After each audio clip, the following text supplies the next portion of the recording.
beautiful Shabbat morning. Welcome to Congregation Dor Tamid and our Shabbat morning story time. It's so great to see you all here today, joining us for another week's set of stories. And our stories this morning, we're gonna start by singing a couple of Shabbat songs. But our stories this morning are gonna start to get us in the mood for our upcoming holiday of Hanukkah, which is just in a couple weeks, or a week and a half, really. So if you can't tell, the nights are getting darker and darker, which means we're about to have to light them up with the lights of our Hanukkah candles. So just in a few moments, we'll read our first Hanukkah story of the season. But to begin this morning, let's start by singing some Shabbat songs. Bim, bam, bim, bim, bim, bam, bim, bim, bim, bim, bim, bam, chiri, biri, biri, bim, bam, bim, bim, bim, bam. Bim, bim, bim, bim, bim, bam. Shabbat shalom, Shabbat shalom, Shabbat, Shabbat, Shabbat, Shabbat shalom, Shabbat shalom, Shabbat shalom, Shabbat, Shabbat, Shabbat, Shabbat shalom, Shabbat, Shabbat, Shabbat, Shabbat shalom, Shabbat, Shabbat, Shabbat, Shabbat shalom, Shabbat shalom. Shabbat shalom, Shabbat, Shabbat, Shabbat, Shabbat shalom. Maya hayom, Shabbat shalom. Maya hayom, Shabbat shalom. Shabbat, Shabbat shalom. Shabbat, Shabbat, Shalom. Shabbat, Shabbat, Shalom. Shabbat, Shalom. So our first book this morning is called Hanukkah, and it's by Roni Shatter and illustrated by Marilyn Hafner.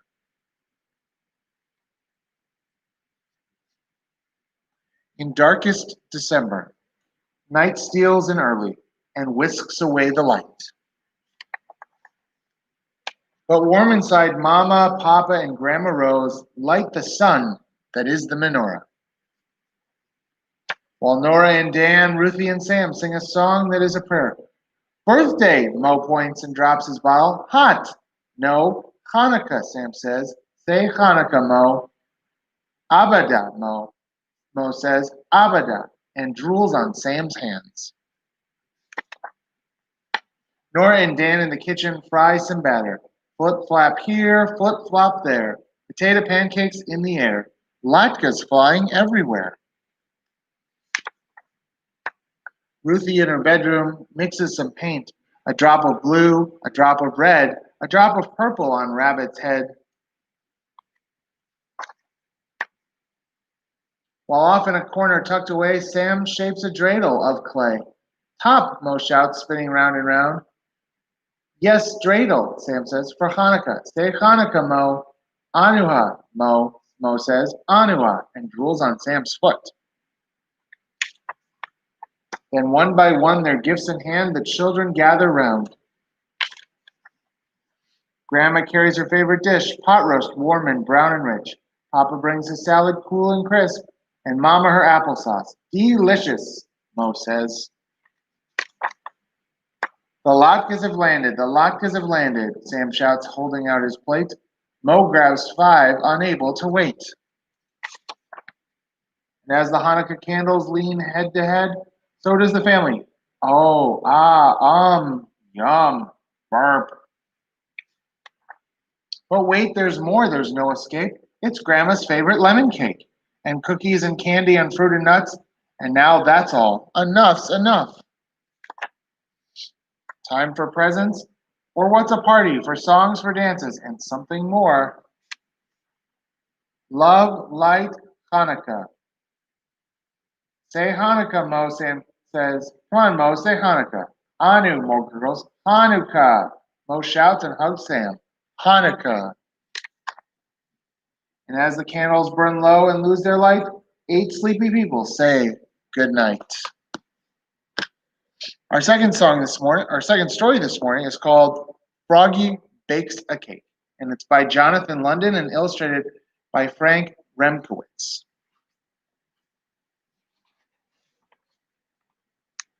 It was Froggy's mother's birthday. Froggy was outside making mud pies. Froggy, called his father. What? Help me bake a cake for your mother. Oh, please, cried Froggy. I want to do it all by myself. So Froggy flopped into the kitchen. Flop, flop, flop. You'll need flour, said his father, and sugar and chocolate. I know, cried Froggy, and he pushed his chair against the counter and climbed up. He took down the flour. He took down the sugar. He took down all the chocolate candy his mother had hidden since Halloween. We need lots of flour and sugar, said Froggy, and he dumped a large bag of flour and a whole box of sugar into a big yellow bowl. We need lots and lots of chocolate, said Froggy, and he dumped in 10 handfuls of chocolate-covered flies. We need milk too, said Froggy's father. I know, cried Froggy, and he flopped to the fridge, flop, flop, flop, and grabbed a carton of milk. Oops, it dropped on his foot and it spilled. And eggs and butter, added his father. I know, cried Froggy. He snatched a carton of eggs. Oops, he only broke 4 or 5, and just 1 stick of butter fell on the floor. Don't forget the baking powder, said his father. I know, cried Froggy, and he climbed up and took down the baking powder. Then he cracked 7 eggs into the bowl. Crack, crack, crack, crack, crack, crack, crack, and only a few shells fell in. And he put in the butter, blub, and poured in the milk. Glub, glub, glub. And finally, he dumped in the whole box of baking powder. Shloop. Time to mix it all together, said his father. I know, cried Froggy, and he stirred it and slopped it and mixed it and plopped it. Then he dumped all the goopy cake batter into the cake pan and shoved the cake pan into the oven. And he sang, oogly, boogly, burbly, bake, I make and I bake and I wait for the cake. Froggy, called his father. What? While you wait for the cake to bake, help me blow up the balloons. Froggy helped blow up the balloons. He blew and he blew and he blew and he blew. Pop! Now, said his father, help me set the table. Froggy helped set the table. Oops! He knocked over the lemonade and the paper party tablecloth got all wet. Froggy, called his mother. What? What smells so good? It's a surprise, yelled Froggy, and he flopped back to the kitchen. Flop, flop, flop. Come and get it, hollered Froggy. Froggy's mother and father flopped in and slid across the buttery floor. And Froggy said, are you ready? And he opened the oven door. Yikes! The cake exploded, yelped Froggy's father. Oops, cried Froggy, looking more red in the face than green. Too much baking powder, I guess. It's good, though, said his father, licking his fingers. Wait, cried Froggy, I'll be right back. Flop, flop, flop. Happy birthday, Mom, he said, and he handed her a fresh mud pie with a candle in it. I made it all by myself. Oh, Froggy, said his mother, this is the best birthday pie I've ever had. What a mess, said Froggy's father. Let's go out to celebrate. Great, said Froggy. Yes, said Froggy's mother. Together they leapfrogged all the way to the bakery. Flop, flop, flop. Our third book this morning is called Danny the Duck with No Quack, and it's by Malachi Doyle and Janet Samuel.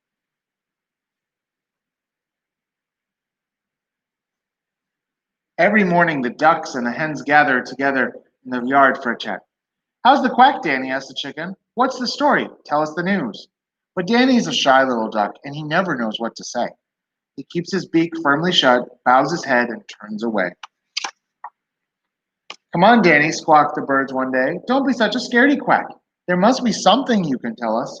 Danny swallows and opens his beak, but nothing comes out. Not a peep, not a splutter, not a cackle, not a hoot. He's lost his quack. Right, thinks Danny, that's it. And he takes up off the lane to find a tale worth telling. Yes, he wanders up the track to find his quack. He waddles along and waddles along till he meets 2 scrawny foxes. This thing's heavy. Who will help us carry it? That duck. And Danny knows he shouldn't. These are tricky-looking foxes. He opens his beak to say that he won't, but nothing comes out. We've carried it far enough, groans one fox. Now who'll collect the wood? The duck with no quack, sniffs the other. And Danny knows he shouldn't. These are hungry-looking foxes. He opens his mouth to say no, but he can't. Now who'll fill the pot with water? Asks one duck. The duck with no quack, smirks the other. And Danny knows he shouldn't. These are scary-looking foxes. He opens his beak as wide as he can, and what does he say? Nothing. Now who'll be the dinner? Says one fox, licking his lips. The duck with no quack, cries the other, jumping up. They rush toward Danny, and they're just about to grab him when... Quackity quack, it's a duck attack, squawks Danny. He throws himself to the side of the pot. The two foxes are so surprised they tumble right inside. How's the quack, Danny? Asks the other ducks when he rushes back to the farmyard. Yeah, what's the cluck, duck? Asks the hens. And aren't they all amazed to hear Danny quacking? Aren't they all astonished at the tale he has to tell? I wandered down the track and I met a pair of foxes. They were carrying a pot and I knew they wanted to cook me. No, they made me gather wood. Help! Nasty. I filled the pot with water and guess who's in it now? The foxes.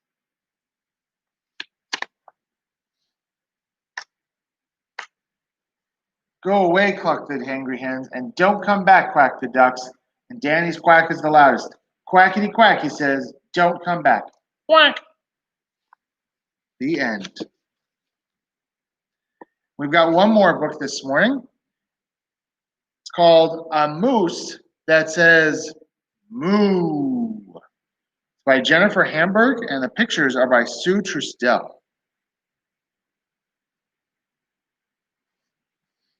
If I were allowed to invent my own zoo, the first thing I'd have is a moose that said moo. Next would come sharks that would read book after book. An ox would serve eggs as a short order cook. The bears would drive cars, the skunks would jump rope. The sheep would take baths full of bubbles and soap. The zebra would put on a dress and a cape, wear really tall shoes, and then dance with an ape. The tigers would swing among leafy green trees and lazily lounge in warm summer breeze. And then they would bake macaroni and cheese and say, pardon me, but I think I might sneeze. And how would the animals celebrate night? With PJs and milk and a zoo pillow fight. Feathers would flit, feathers would float, feathers would wake up a sound asleep goat. They would get mad and throw handfuls of dough, interrupting a tap dancing, singing pig show. The pigs, quite surprised at this turn of events, would scamper and squeal and knock over a fence. The fence would crash into an all-duck jazz band, and this is where things would get way out of hand.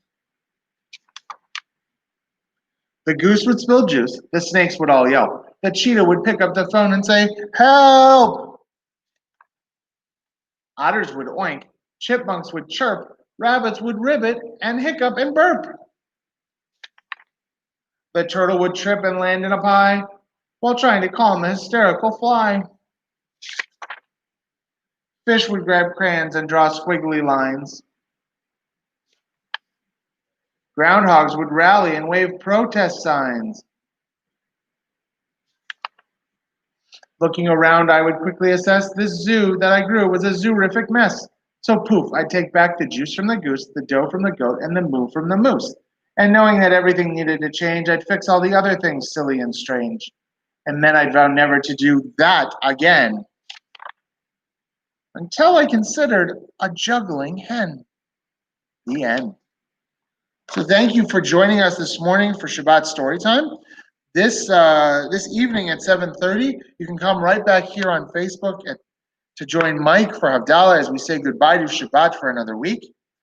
Next Saturday morning, we'll be back here for another story time. And then, as I said at the beginning, Hanukkah is on its way. It's coming. It's just about 10 days away, or a week and a half from now, on the 10th of December. The first night of Hanukkah, we're going to gather as one community of Dor Tamid on Zoom, everybody together online to light our candles together. So I hope to see you all then as we light up our own homes and each other's homes and welcome in the first candle on the first night of Hanukkah.